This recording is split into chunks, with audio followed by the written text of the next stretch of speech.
인사할까요? 안녕하세요. 예. 121쪽부터 갈게요.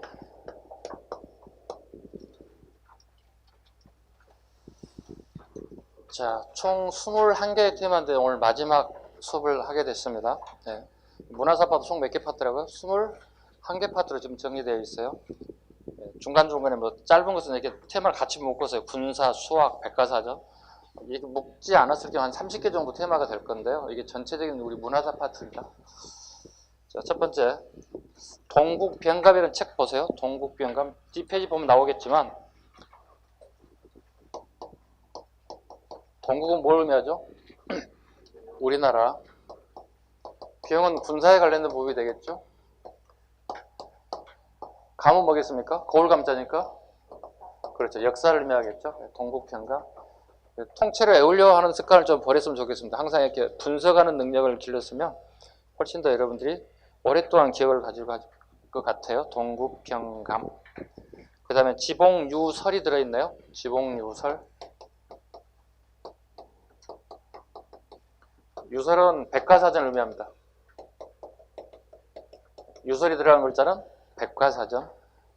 네. 지봉은 이수광의 호죠. 네. 이수광이 쓴 백과사전이다 이런 의미를 가지고 있습니다. 이수광의 백과사전이다. 한 페이지 넘겨볼까요? 자, 고려시대의 문제부터 하나씩 보겠습니다. 고려 후기의 군사 부분 최무선에 의해 처음으로 하약을 만들기 시작했습니다. 하약을 만들기 시작했습니다. 누구로부터 이 기술 전수를 받습니까? 하약 원나라 상인입니다. 예, 원나라의 상인 이원으로부터 하약 제조 기술을 전수받아서 하약을 만들기 시작했습니다. 그리고 실제로 전선에서 사용하게 됩니다. 이게 진포회전입니다. 진포회전 우왕식입니다. 고려말 우왕식에 하약 나오면 이것만 나옵니다. 시험에 딱 정해져 있습니다. 원나라 상인입니다. 키워드는 원나라입니다. 네, 왕나라인지 다른 나라인지 말장난 칠임으로 확실하게 잡으시면 됩니다. 그다음에 조선시대 보죠. 조선시대 태종 때 최해산 최무선은 조선건국에 반대합니다. 조선건국에 반대합니다. 대신에 그의 아들들 최해산 같은 그의 자식들은 조선건국에 참여하고 들어가라고 얘기합니다. 그 결과 태종 때 그의 후손이었던 최해산이 큰 역할을 해주죠. 즉 최해산에 관련된 부분 나옵니다. 하차가 발견됩니다. 하차. 그 다음에 문종 때 동국병감. 문종 때 동국병감 전쟁사다. 줄여서 전쟁사다. 다르게 표현하면 이것은 더 좀 디테일에 가면 이민족과의 전쟁사를 적습니다. 이민족과의 전쟁사입니다. 왜냐하면 고구려백칠라가 싸우는 우리나라끼리 싸우는 전쟁이 아니라 이민족과의 우리 민족이 아닌 다른 민족과의 싸움에 대한 기록이 동국병감이 되겠습니다. 16세기 비격진철래.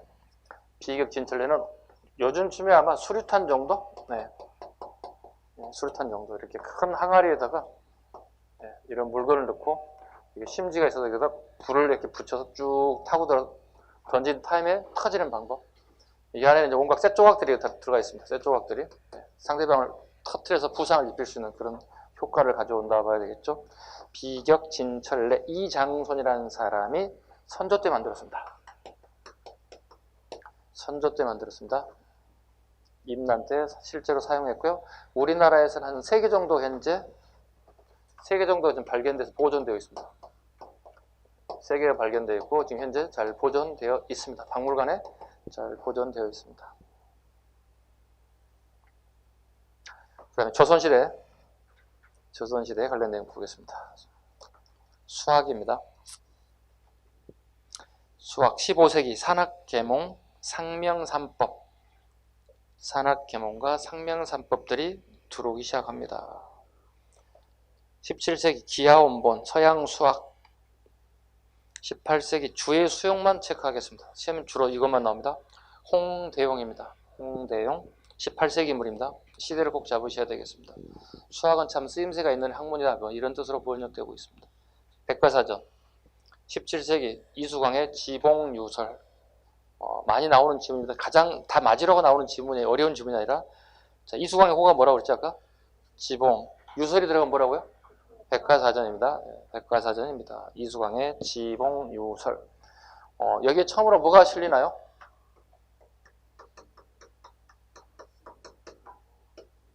천주시리에 대해서 실리죠. 예, 천주교에 대한 이게 처음 소개된다. 처음 소개되는 책 중에 하나가 이수광의 지봉 유설이죠. 예, 뭐로 소개됐나요? 예, 서학으로 처음 소개됐죠. 종교라고 처음 소개된 게 아니라 서학, 서양의 학문이라는 정도로 소개됐다 정도 잡으시면 되겠습니다.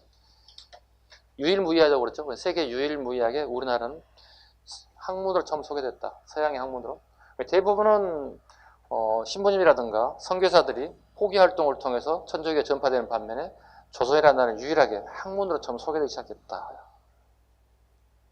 18세기 성호사설. 이익의 성호사설. 설자가 들어갔죠? 네, 설자만 들어가도 마찬가지 백과사전입니다. 성호사설. 이익의 백과사전입니다. 성호는 이익의 호가 되겠고요. 그러니까 이익의 제자를 뭐라 부른다고 했죠? 성호학파라고 합니다. 성호학파라고 합니다. 그 다음에 동국문헌비고 홍봉한 때 이용조입니다. 홍봉한 이용조. 마찬가지 가끔 동국문헌비고를 수입서가 아니겠냐 설명을 하는데 수입서가 아닙니다. 그죠? 수입서는 뭐가 있어요? 네? 수입서. 이용조도 수입한 수입서가 뭐예요? 수입서 2권 있잖아요.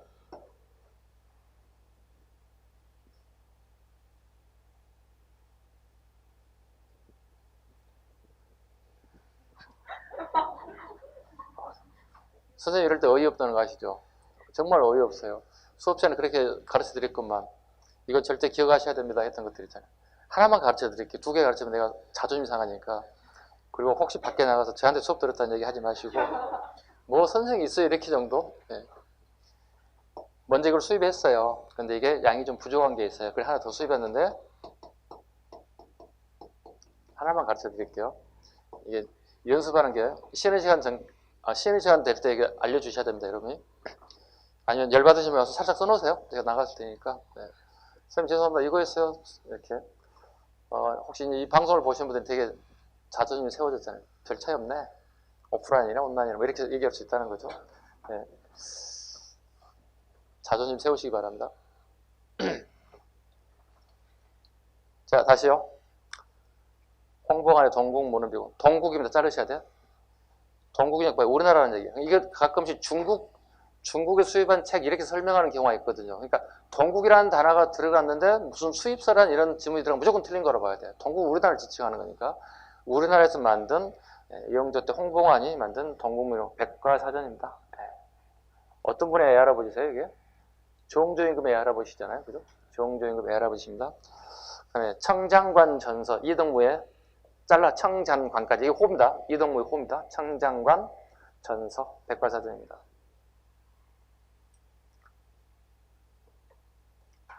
(19세기) 임원경제지 서유구. 요즘에 잘 나옵니다. 임원경제지.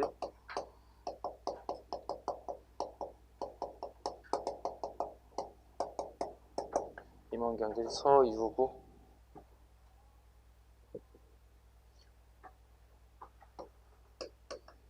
농서 앤드 유설입니다. 유설은 뭐죠? 백과사전이라고. 백과사전적. 농서이면서도 백과사전적 성격을 띠고 있다는 거예요. 네. 의학 파트도 있습니다. 의학 파트. 당연히 농업 기술에 관련되면 당연히 들어가 있습니다. 의학, 농업 기술 당연히 들어가 있습니다. 무술도 들어가 있습니다. 여기 백종원도 나옵니다. 요리도 나옵니다. 네. 요리에 대한 부분도 나옵니다. 그 다음에 악기 연주법도 나옵니다. 그 다음에 요즘 유명한 낚시하는 법도 나옵니다. 별의별 게 다 나오죠. 그러니까 뭐예요? 유설이지, 백과사전이지. 하물며 의학에서는 허준이 쓴 동의보감을 디스합니다. 대단한 사람이 동의보감의 잘못된 부분을 지적한다고요. 그래서 임원 경제지가 잡학사전이기도 하고 농서이기도 하고 복잡한 미묘한 부분이 있습니다. 이 사람 언제적 인물인가요? 19세기. 구체적으로 어느 왕 때일까요?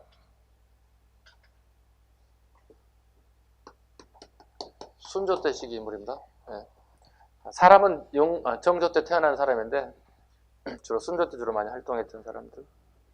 임원 경제지. 그 다음에 이규경, 오주연, 문장 전상고. 오주연은 5대양 6대주 줄임말이죠. 5대양 6대주의 많은 내용들을 기록했다. 백과사전입니다.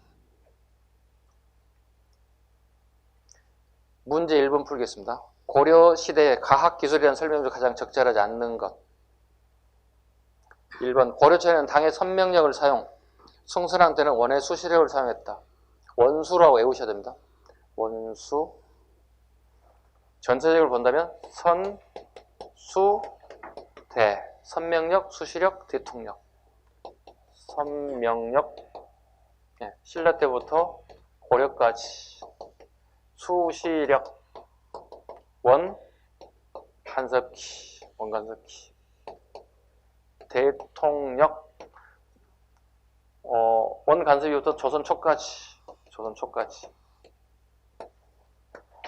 그 다음 달력 뭐 얘기하는 줄 알겠죠? 세종대왕? 네, 칠정산 내편까지 가야 됩니다. 이렇게. 칠정산 내편. 이렇게.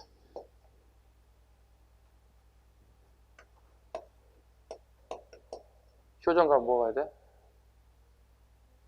24절기를 농사할 때 필요하다. 시헌력. 네. 실질적인 최초의 실학 중에 하나가 시헌력인 거죠. 시헌력. 그 다음 딱 생략하고 중간에 이렇게 한두 개씩 더 있어요. 생략해도 될 것 같아요. 이걸로 바로 건너뛸까요?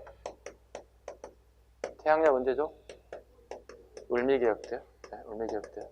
선생님이 앞전에 달력 있는 사람 가져오라 해서 달력 한 사람도 안 가져왔다. 선생님 달력 없어요. 좀 주세요. 그랬더니 네. 저기 직장 다니시는 분들 직장에 달력 나오지 않나? 하나 갖다 주고. 국어래 선생님이 한의철 좀 사는 것 같은데 이렇게 국어를 한번 해보려고. 효과가 있나? 다음 시간에. 네. 직장 다니는 사람들 얼굴 도장 한번 찍어 놓겠습니다. 네. 이렇게 얘기하면 선생님 직장에 요즘 달력 안 나와요? 이렇게 얘기하시면 되실 것 같아요. 두 번째, 토지 측량기구인 인지와 규형을 제작하여 초지가 있는 토지 측량과 지도 제작에 활용하였습니다. 틀렸죠? 네. 인지와 규형은 세조 때입니다. 조선 세조 때입니다.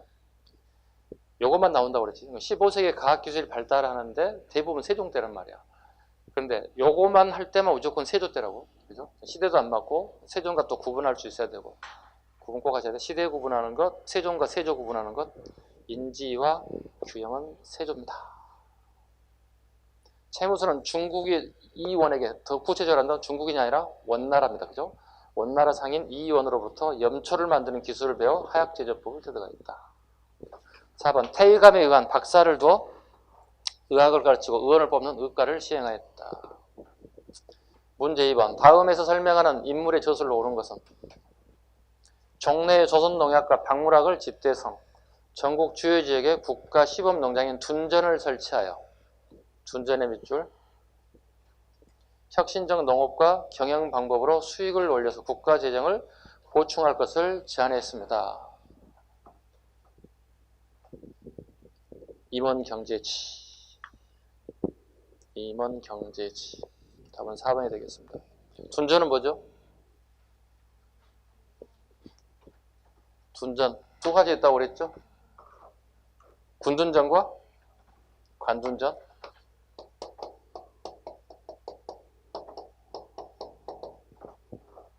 이건 관에서 필요한 거, 이거 뭐야? 군에서 필요한 것들이죠. 자급자족이 필요한 것들이죠. 군과 관에서.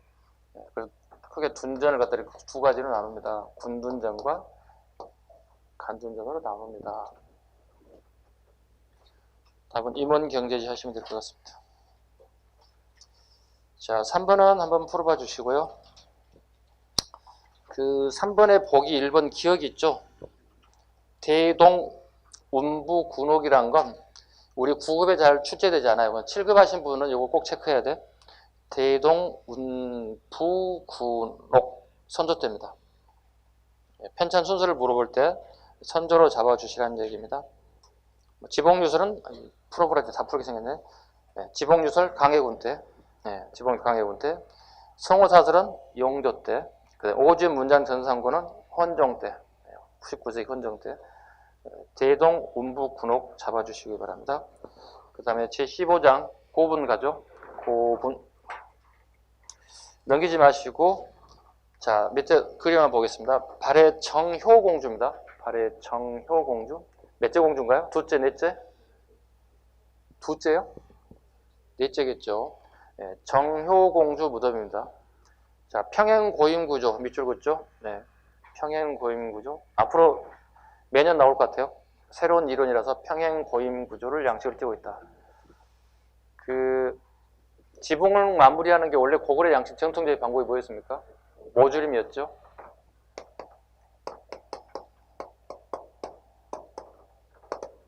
지붕 마무리 공사죠. 요즘 치면. 무덤 지붕의 마무리 공사 보통 모주림 구조죠. 이게 이제 고구려식 방법이었죠. 근데 지금 정해까지는 이런 방식을 택하게 되는데 정효공주가 되면 이게 이제 문종 후반기로 가는 거거든요. 문종 후반기가 되면 각 나라의 제도를 받아들인단 말이에요. 그 중에 하나, 문화 중에 하나가 이제 무덤 양식이 바뀌기 시작한다고. 꽃같은 굴식 돌방 무덤인데, 꽃같은 굴식 공화인데, 지붕 마무리를 어떻게 하냐는 얘기죠. 당나라식 제도가 들어오기 시작한다고. 이게 일명 평양 고임 구조예요.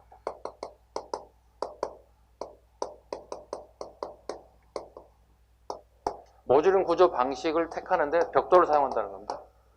벽돌 무덤은 우리가 주로 중국에서 나타나는 현상들이기 때문에 고구려 양식이라고 볼 수 없습니다.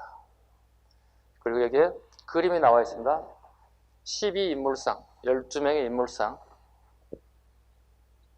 12분의 인물상이 보이고, 그 다음에 불로장생이라는 글씨가 보입니다. 불로장생이라는 글씨가 보이고, 그 다음에 황상, 자기 아버지를 황제라 불렀다는 거죠. 황상이라 불렀다는 거.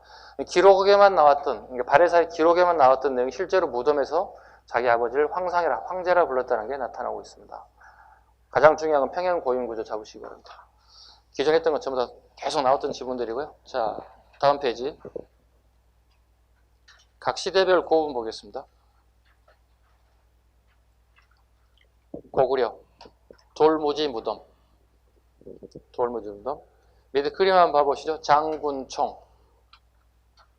풀네임은 정확하게 뭐죠? 계단식 돌무지 무덤이 더 정확한 명칭이 되겠죠. 계단식 돌무지 무덤. 장군총. 많이 허물어지긴 하지만 장군총도 있고 태왕릉도 있어요. 태왕릉. 태왕릉은 누구를 태왕이라고 그러죠? 그의 아버지인 강래토 대왕을 갖다 태왕릉이라고 합니다. 태왕릉도 마찬가지 계단식 돌무지 무덤 형태를 취하고 있습니다. 계단식 돌무지 형태를 취하고 있습니다. 자, 그림 한번 보죠. 장군총.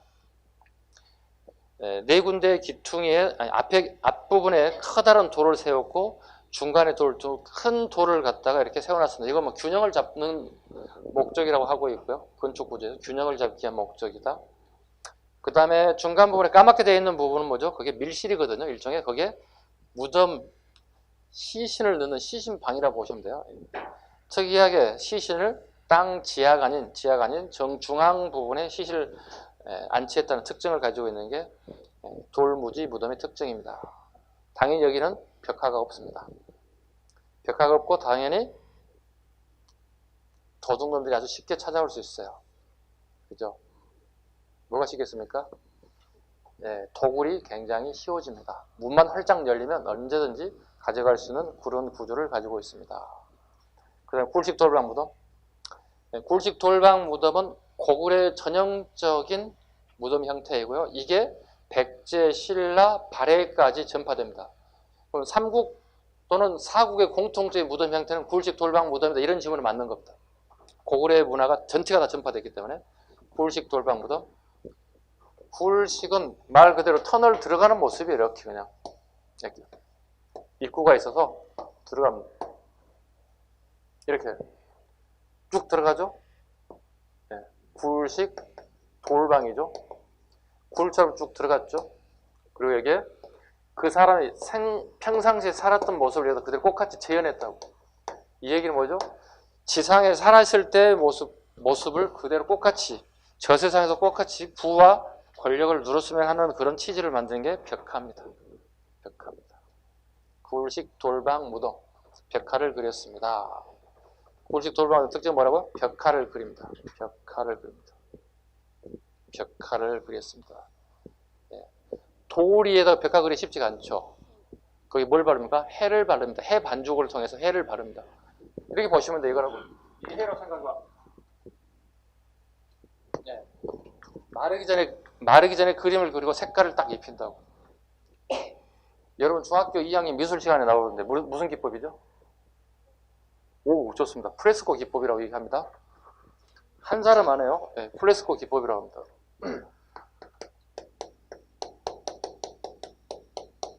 그리고 바로 문을 닫고 밀봉해 버렸어. 그래서 이게 100년, 200년, 500년, 1000년이 지나도 그대로 그 그림 그대로 습기가 차단됐기 때문에 그대로 유지하는 방법 중에 하나입니다. 중학교 졸업한 지 오래되니까 다 기억을 못 하시죠?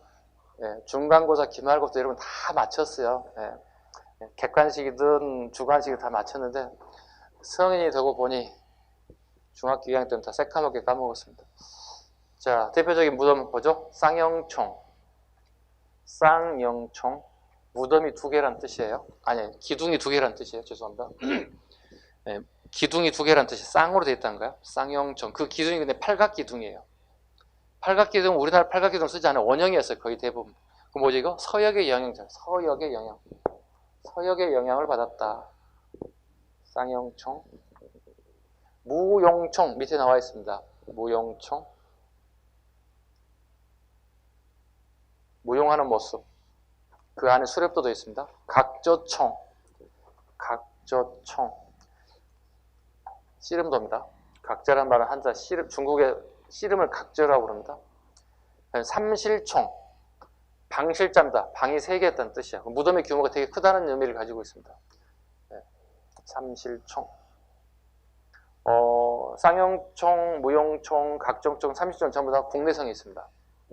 대신에 강서되면은 항해도 있습니다. 구분하셔야 돼. 잘라야 돼. 삼실총까지 자르시면 돼. 가끔 이런 지문도 나온다고요. 내다 낼 게 없으니까. 국내성이 아닌 것은 이렇게. 또 이 모든 걸 전부 다 국내성에 산재되어 있습니다. 이런 지문 만든다고요. 강서에는, 강서지방에는 발견된 게 무덤이 3가지야. 큰 거, 대묘, 중간 거, 중묘, 작은 거, 소묘 이렇게 지칭했다고요. 대묘에 큰 그림이 등장했다. 강서대묘 특징이 뭐가 있습니까? 그림 뭐가 나타납니까? 사신도입니다. 사신도. 청룡, 백호, 주작, 현무의 그림이 보이는 게 강서대묘의 특징입니다. 청룡, 백호, 주작, 현무도가 보입니다. 백제갑니다.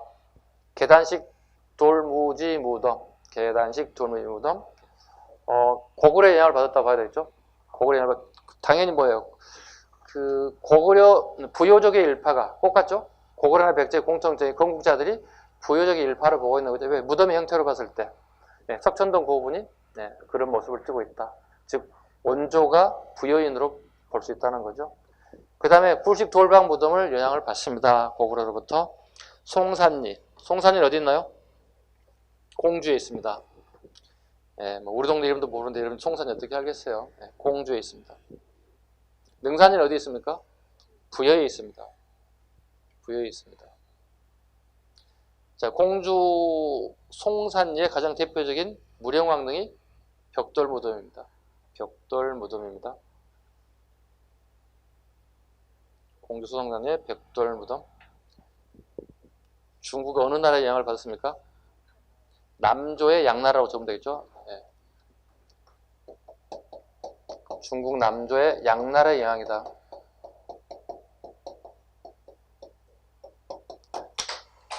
즉 양나라와 교류가 대단히 빈번했음을 알 수 있습니다. 시험에 지금까지 가장 많이 나온 게 무령왕릉이죠. 네, 무덤에서 가장 많이 나오는 게 무령왕릉입니다.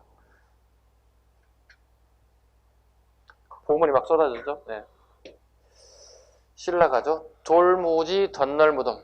이건 신라 고유 무덤이라고 적으시면 돼요. 신라 고유 무덤이 돌무지 덧널무덤입니다. 여기는 벽화가 있나요, 없나요? 없습니다. 벽화가 없는 이유는 뭐라고 그랬어요?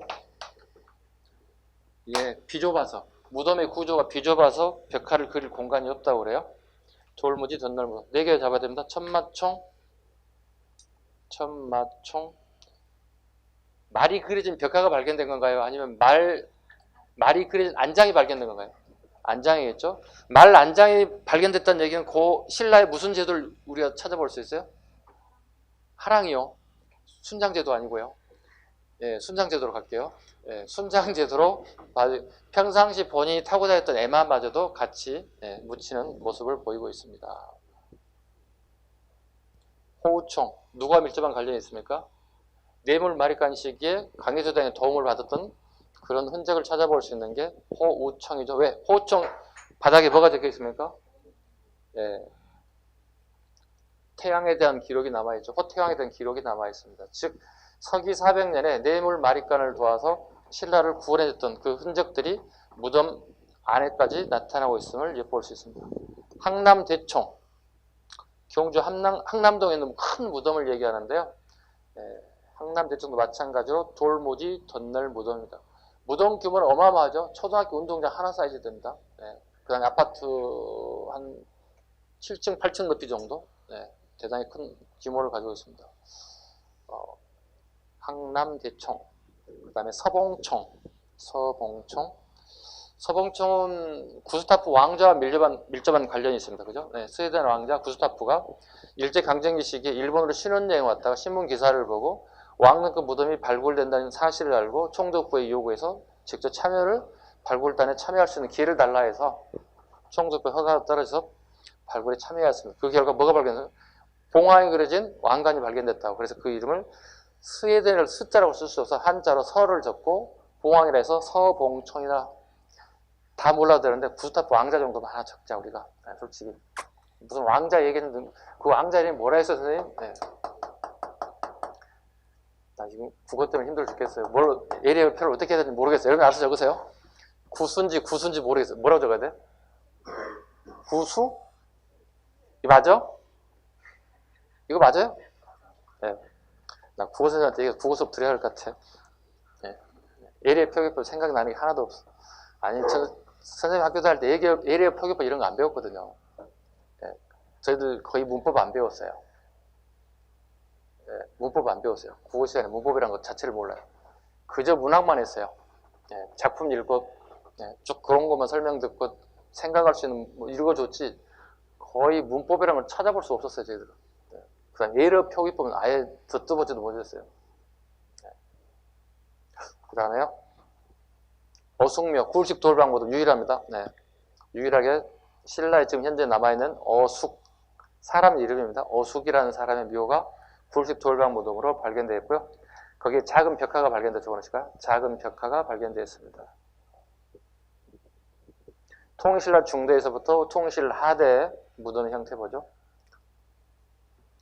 문무대왕릉, 하장을 하고 바닷가에다 안장한 문무대왕릉. 소규모 굴식 돌방무덤 구조를 또 가지고 있고요. 굴식 돌방무덤이 신라에도 있긴 한데 규모가 작다는 뜻이에요. 그 다음에 김유신묘 12지진상이 그려져 있습니다. 굴식 돌방무덤을 치하고 있는데 밖에 보호석에 12지진상을 그려놓고 있습니다. 12개의 동물상을 보호석으로 잡아놓고 있습니다. 그러니까 사람을 본다면 신체 하단부는 사람의 구조를 가지고 있고 상체는 동물의 모습을 취하고 있는 거죠. 이 12지신상 이 모습이 굴식 돌방의 지신상이 고려 왕실과 조선 왕실 무덤에 영향을 주게 됩니다. 그만큼 중요한 무덤이 12지신상이 되겠습니다. 계릉 마찬가지. 계릉도 마찬가지 굴식 돌방 무덤 형태를 취하고 있고 그 다음에 12지신상 모습을 취하고 있습니다. 자, 그 다음에 계릉에는 무인석이 서역인으로 보이는 사람이 서 있다는 얘기를 봤을 때 서역인과 우리 신라와 교역, 하물며 더 오버된다면 기여한 사람이 아닐까까지 추측해 볼 수 있다. 기록은 없습니다. 어차피 고대사는 기록이 없다면 우리가 상상입니다. 왜냐하면 무관복을 복장을 하고 무덤을 호위하는 무사 쪽에 서 있다는 얘기는 기여했던 서역인이 아닐까 이렇게 상상해 보는 겁니다. 기록이 없다는 얘기는 판단하시기 바랍니다. 그 다음에 발해 가족 정해공주 모조림 천정구조.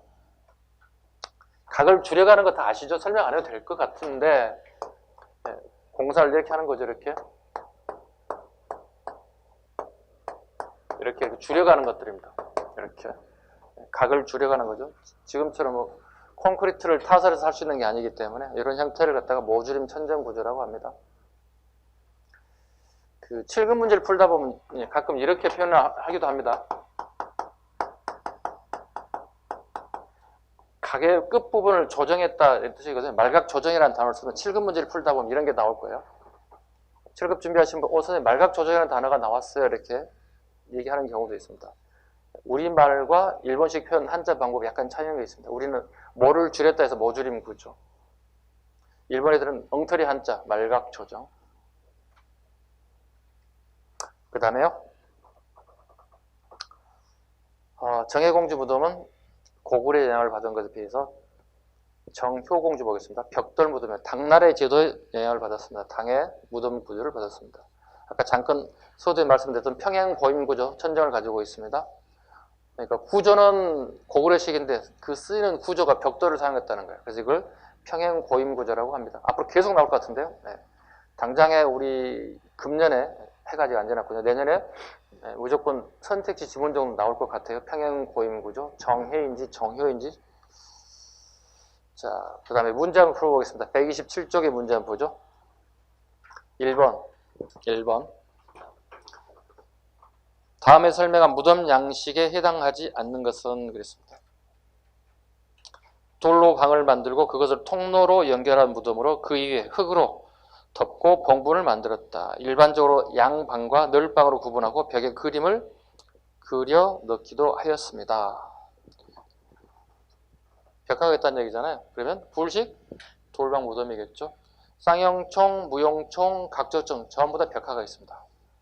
쌍용총, 무용총, 각적총 전부 다 벽화가 여러분이 알지 못한 벽화가 엄청납니다. 벽화가 엄청난 구조를 가지고 있습니다. 저희들 학기 때 한 학기 내내 벽화만 합니다. 한 학기 내내 벽화만 하고 한 학기 내내 벽화만 발표합니다. 거의 뭐랄까요? 벽화에 빠져서 살 정도로 학점은 받아야 되지 발표는 해야 되지. 근데 우리 수업 시간에 들어오잖아요. 한 1, 2분 만에 끝나요. 되게 서운해요. 언제 벽화만 날 잡아서 했으면 쓰겠어. 장군청 답이 되겠습니다. 장군청 알다시피 굴식 돌방 무덤이 아니라 돌무지 무덤입니다. 계단식 돌무지 무덤입니다. 여기는 벽화가 없습니다. 됐죠? 2번 여러분이 풀어봐 주시고요. 쉽습니다. 이거는. 3번 신라의 돌무지 덧널 무덤에 대한 설명으로 옳은 것을 고르세요. 옳은 겁니다. 돌무지 무덤을 시신을 안치하는 무덤이 있고요. 그 다음에 부장품을 묻는 공간이 있습니다. 그 다음에 순장도 같이 합니다. 순장하는 풍습이 그대로 남아있는 모습들이 보이고 있습니다. 자, 보겠습니다. 돌로 방을 만들고 외부와 연결되는 통로를 설치했습니다. 이거죠? 이건 굴식 돌방 무덤을 설명하는 거죠. 항남대총, 장군총, 천마총 등의 사례가 있습니다. 항남대총은 돌무지 덧널 무덤이 맞습니다. 단 장군총 아니죠. 천마총은 맞고요. 장군총 아까 얘기했다시피 무슨 무덤이라고 그랬죠 아까?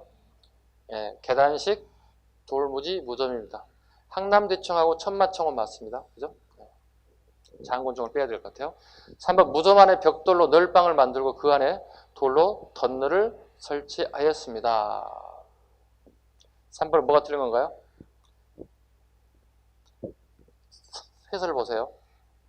돌무지 덧널 무덤은 나무 덧널 위에 돌무지를 쌓은 다음에 흙으로 덮은 형태를 취하고 있습니다. 되게 미묘한 부분입니다. 단어 선택 잘 하셔야 돼요. 4번 무덤 안에는 많은 부장품들이 출토되었는데 서봉총 등의 사례가 있습니다. 아까 돌무지 무덤 4개 다 외워야 되는데 자, 4개 다 해볼까요? 항남대총, 천마총, 서봉총, 하나 뭐가 있습니까? 항남대총, 천마총, 서봉총, 호우총. 네 개가 돌무지 덧널 무덤의 대표적인 무덤 형태입니다. 돌무지 덧널 무덤. 됐죠? 그 다음에 4번 문제 여러분 각자 한번 풀어봐 주시고요. 도자기 가겠습니다. 도자기. 자, 우리 시험에 잘 나오는 시험 문제 분청사기 봐두셔야 돼요. 분청사기. 분청사기. 언제부터 들어온 거죠? 우리가 이게?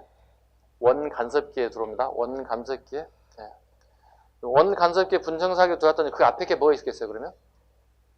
상감청자가 있겠죠. 상감청자는 결과적으로 무신전공기 전성기를 이루고 원간섭기가 되면 분청사기가 되고, 이거 조선 초까지 유행합니다. 분청사기는 원간섭기부터 조선 초까지 유행하게 됩니다. 일명 이걸 뭐라고 하죠? 북방가마라고 합니다. 북방가마라고 합니다.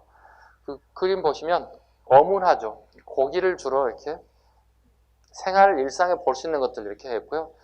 그 다음에 분청사기 특징이 선생님이 보는 경우 어문화라고 보통 우리 시험에 많이 나와서 어문화를 골라놓은 건데요. 실은 분청사기는 요즘 21세기에 보는 시각 디자인을 하는 친구들이 가장 공부했으면 하는 방향이 가장 여기 많은 문양들이 들어가 있어요. 저기 개인적인 계획입니다. 그래서 디자인하는 사람들이 분청사기 그림을 박물관에서도 많이 봤으면 좋겠어요. 굉장히 현대적인 방법으로 살려낼 수 있는 좋은 아이디어들을 많이 제공받을 수 있는 게 분청사기입니다. 어문화가 아닌 다른 디자인을 보라는 얘기입니다. 여기에는 뭐 디자인 전공한 사람도 있을 수 있다고 보기 때문에 말씀드리는 겁니다. 누군지는 몰라요, 저는. 있을 것 같아, 분명히. 다음 페이지요. 자, 고려 시대의 도자 파트를 다 정리해놓은 박스를 보겠습니다. 10세기 순수청자, 순수청자. 11세기 음각 또는 양각청자, 음각 또는 양각청자. 12세기 중엽부터 13세기 중엽, 상감청자. 상감청자. 둘째 줄, 무신직공기 상감청자는 더욱 발전하면 최고 전성기입니다. 네. 도요지, 여러분이 살고 있는 주변 강화도, 그 다음에 전라도의 강진과 부안. 강진과 부안, 강화도가 상감청자가 발달되게 원인이 뭐가 같습니까? 배경이 뭐가 있을 것 같습니까? 첫째, 도자를 만들면 뭐가 필요해? 양질의 흙. 그죠? 흙. 또 뭐가 필요해? 도자기 굴려면 가스 불러야 돼? 장작불 피워야 돼? 그럼 뭐가 필요한 거야? 여기에 좋은 나무가 많다는 거지. 좋은 나무가 많다는 거지. 그 다음에 만들면 이거 귀족들이 쓰는 물건이잖아요. 귀족들에게 쓰려면 이거 운반수단이 있어야 돼. 그죠? 자동차 없잖아요. 이 동네에 전부 다 뭘 끼고 있죠? 바닷가를 끼고 있어. 운송수단이 좋다는 거예요. 배를 이용할 수 있는 운송수단이 바닷가를 끼고 있기 때문에 강진, 부안, 강화도 전부 다 바다를 끼고 있습니다. 이런 장점이 있기 때문에 이 동네들이 주로 도요지로서 유명하게 됐습니다. 가장 결정적인 흙입니다. 그죠? 흙입니다. 좋은 양질의 흙이 필요합니다. 몇 가지 흙을 쓰죠, 여기는? 양질의 흙 하나 딱 쓰면 돼요. 청자 때는. 대신에 백자가 가면요. 5가지 내지 5가지 내지 6가지 흙이 혼합된다고요. 그래서 백자가 더 만들기 어려운가요? 청자가 더 어려운가요? 백자가 훨씬 더 어려운 기술이라고 얘기합니다. 네. 그 다음에 대표적인 게 청자, 상감, 운항, 매병이 대표적입니다. 상감, 청자, 운항, 매병이 대표적입니다. 밑에 그림 한번 볼까요? 상감, 청자, 운항, 매병. 청자 아실 거고요. 상감, 상감법이죠. 그 다음에 운학, 구름 위에 운학이니까 학이 논이는 모습. 매병은 이렇게 콜라병처럼 생긴 구조를 매병이라고 합니다. 이런 구조를 매병이라고 합니다. 다시 올라가죠. 원간섭기, 분청사기, 북방가마 기술이 도입됐습니다. 화려함이 퇴조되고 소박한 분청사기로 바뀌었습니다. 백자로 넘어가는 가도기 모습을 띠고 있습니다. 조선 초 궁궐이나 강공서에 쓰인 사기 그릇들을 주로 얘기하고 있습니다. 분청사기는 꼭 기억하실 게 일반 백성은 사용하지 못합니다. 일반 백성은 사용하지 못합니다. 대신에 오른쪽 가볼까요? 조선시대 청하백자 보실까요? 오른쪽 박스로 보시죠. 오른쪽. 네, 오른쪽에 청하백자 18세기 보이시죠? 네, 여기는 일반 농민들 사용할 수 있습니다. 청하백자는 어떤 사람이 사용할 수 있나요? 분홍과 부상들이 사용할 수 있습니다. 줄여서 네 글자로 요호, 부민. 청하백자는 요호, 부민이 사용 가능합니다. 대신에 앞에 나왔던 분청사기는 이런 사람 사용할 수 없습니다. 구분하셔야 됩니다. 다시 가죠. 130쪽 상감법이란 반건조된 그릇 표면에 무늬를 음각한 후 그 안을 백도 흑토로 메우고서 초벌구이하는 것. 청자유를 발라 재벌구이 방법으로 2번 굽는 겁니다. 제작합니다. 고려 도공들이 처음 창안했습니다. 이거 수입품이 아니라는 걸 얘기하는 거예요. 이거 밑줄 그어야 돼요. 고려 도공들이 처음 창안한 게 상감법이에요. 자, 상감법을 하기 전에 꼭 앞에 기술이 선행돼야 하는 기술을 뭐라고 그랬어요? 상감법을 만들기 전에 선행되는 선제 조건 기술이 있다고. 그게 뭐라고 그랬죠? 네, 다 나왔어요. 여러분 끝 마무리 하시면 돼요.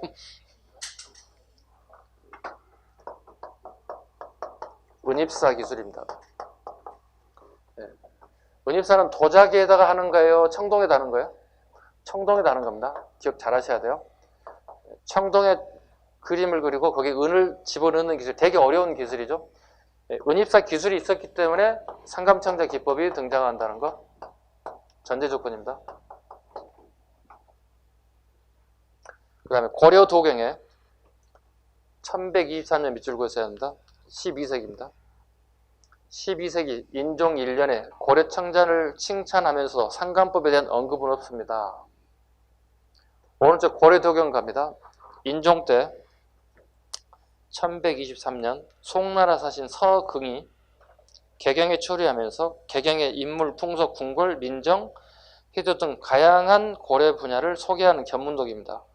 고려사를 연구한 중요한 사료이기도 하고 또한 이자겸과 김부식에 대한 내용이 들어가 있습니다. 밑줄 볼까요? 이자겸과 김부식에 대한 되게 잘 먹고 잘 살더라, 부유하게 살더라 이런 기록이 남아 있습니다. 내용과 무역학론인 병난도를 소개하고 있습니다. 병난도 밑줄 보시고 그리고 고려자기와 고려 모시의 우수성을 극찬하고 있습니다. 거기에 고려자기 밑줄 보시고 이 고려자기는 방금 했던 상감청자가 아닙니다. 상감청자가 아닙니다. 기억 잘 하시기 바랍니다. 시험에 자주 출제되고 있는 문제이기도 합니다. 조선시대. 자, 15세기 가죠. 분청사기. 아까 언제부터 들어왔다고 그랬죠? 원간섭기에서 15세기까지 널리 퍼졌던 대표적인 게 분청사기. 분청사기 요즘에 시가로 보면 한 3, 4천만 원, 좋은 것은 4천만 원에서 5천만 원 정도 합니다. 한 점에. 비치석은 퇴조하였습니다. 궁궐과 강공세 주로 사용했습니다. 강주 사홍원이 도요지였습니다. 경기도 강주가 대표적인 도요지였습니다. 분청사기입니다. 제가 수업 시간에 얘기해 줬나요? 분청사기, 아니, 관에서 만든 걸 도자기 구분하는 방법을 말씀드렸나요? 얘기했구나. 오케이. 모르는 사람도 있죠? 네, 모르는 사람 있지, 당연히. 네. 설명 안 할 뻔했네. 해드릴게요.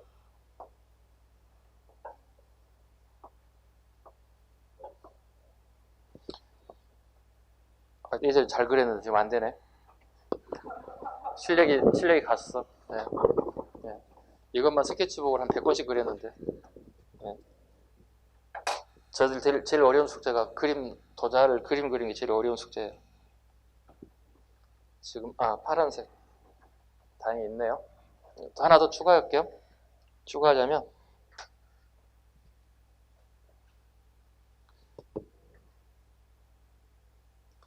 여기다 이렇게 파란색 표시를 해줘요. 땡 돌려 이렇게 전체를 파란색 색깔 넣어준 게 이게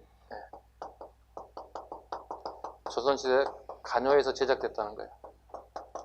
그러니까 되게 뭐가 되는 거예요? 이건 되게 고급스러운 그림이 되고요. 네. 왜 고급스럽냐면 여기 그림을 전문 하원들이 그려요. 굉장히 그림이 잘 그려진 그림이죠. 굽는 것도 도공들이 아주 잘 그린 1급 도공들이 이와 같은 이 그림을 만든다고 해요. 파란색으로 띠를 두르고 그 다음에 여기 받침대 받침 이렇게 구성을 가지고 있는 형태가 간요에서 만들어진 대표적인. 앞으로 도자를 혹시 볼 기회가 된다면 조선시대 건데 한번 볼 수 있겠어요? 이렇게 된다면 제일 먼저 조선시대 하면 제일 먼저 뭘 봐야 돼? 이때 받침대하고 파란색이 있는 띠가 있는지를 보라고. 그럼 이건 일단 좋은 제품이야. 파손된 거나 수리한 게 있는가 봐. 수리한 기록이 있으면 가격이 뚝 떨어져. 수리한 거 있으면 그냥 제껴. 이거 필요 없다 생각하시고. 수리하지 않았는데 깨끗해. 근데 가끔 중국에서 15세기 도자를 16세기 도자를 만들어 오는 경우가 있어. 중국 애들 한 100만 원 주면 그냥 만들어 줘.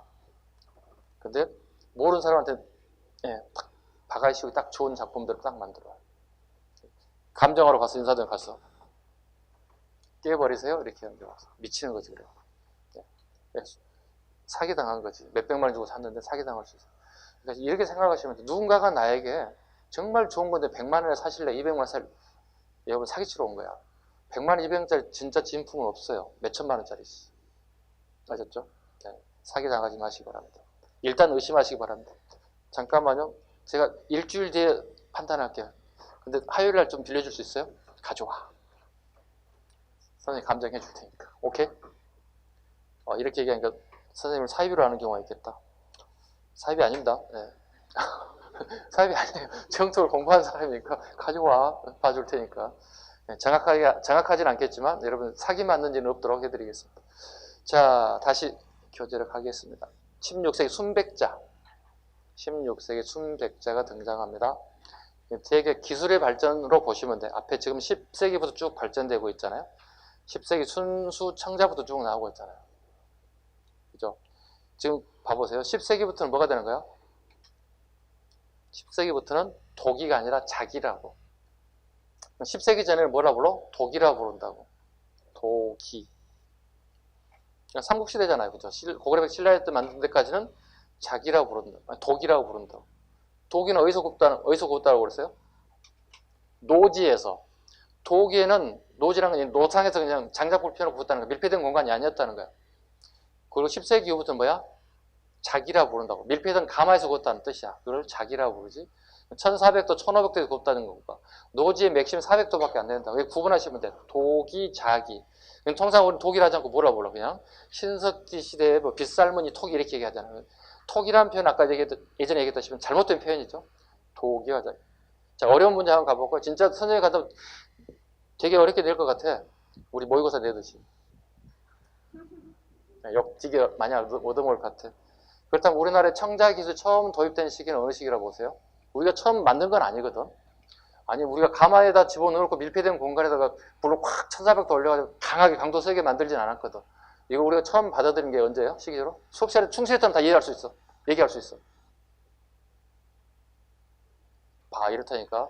가락 다 만들 수 있어.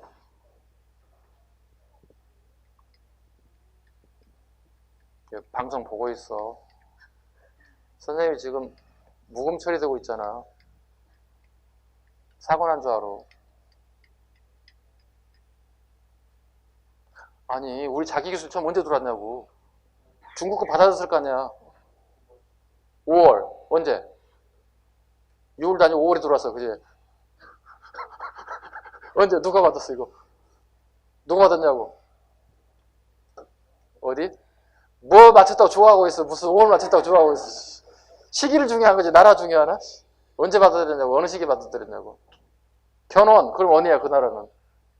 그래 후백제지. 네, 후백제 견훤에서 견훤 시기에 중국 5월로부터 받아들였다고. 오케이? 살짝 적어. 저 위에 10세기 위에다 적어. 우리나라에 자기가 처음 도입된 것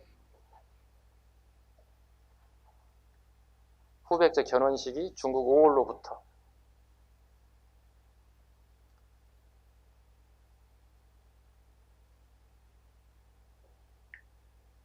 됐죠? 자, 문제 1번 가겠습니다. 청하백제는 설명됐으니까. 네. 문제 1번 볼까요? 자, 다음 유물에 대한 설명으로 적절하지 않는 것. 색이 푸른데 사람들은 비색이라 한다. 금년에 들어와 제작이 공고해지고 광택이 더욱 아름다워졌다. 술병의 형태는 참외와 같으며 위에는 작은 뚜껑이 있고 마치 연꽃에 엎드린 오리 모양이다. 그랬습니다. 4번 보시죠. 1, 2, 3번을 다 맞는 거. 신라 말기 상감창자로 얘기할 수 없죠. 상감창자는 틀렸습니다. 신라 말기라고 하면 틀릴 수밖에 없죠. 고려시대에 만들어졌습니다.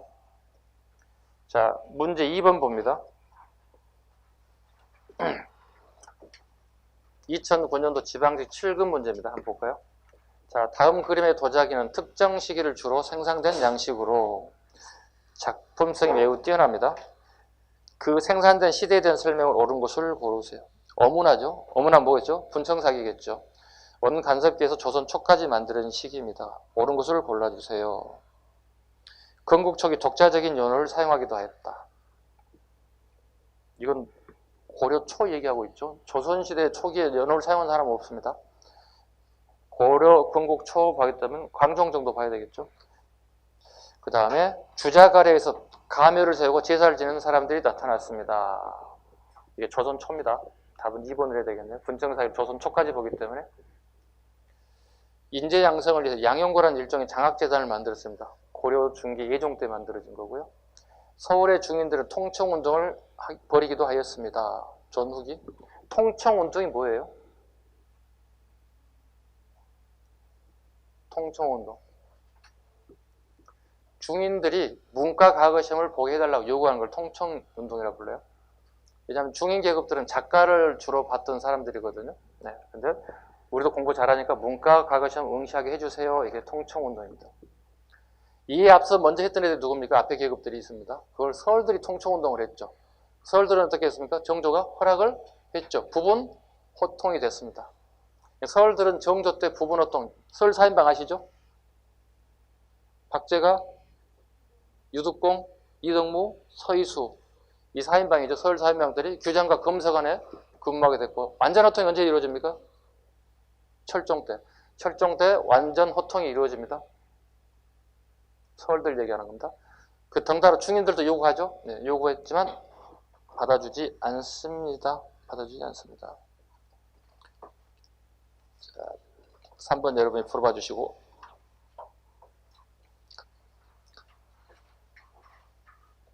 4번도 풀어주시는데 4번의 답은 중요한 게 아니고 4번 지문의 4번을 좀 봐주실래요? 우리 일반 교재를 공부할 때 잘 다루지 않는 부분이기 때문에 4번 양반들은 장인들이 하는 일이라 하여 서예를 깊이 하였으나 그림은 필수적 교양 과목을 하였습니다. 아닙니다. 서예가 양반들의 필수 과목입니다. 네. 잘 수업하지 않는 내용을 하나 잡아두시라고요. 그 다음 밑에 조선 전기 4대 서예가를 다 잡아놨어요. 참고로 보시라고요. 안평, 김구, 양사원, 여름에는 석봉채, 한호. 보통 우리 한석봉 할 때 석봉이 호입니다. 이런 글자 하나 잡아주시고요. 네, 잠시 쉬어갈까요? 네, 의학부터 잠시 쉬어가겠습니다.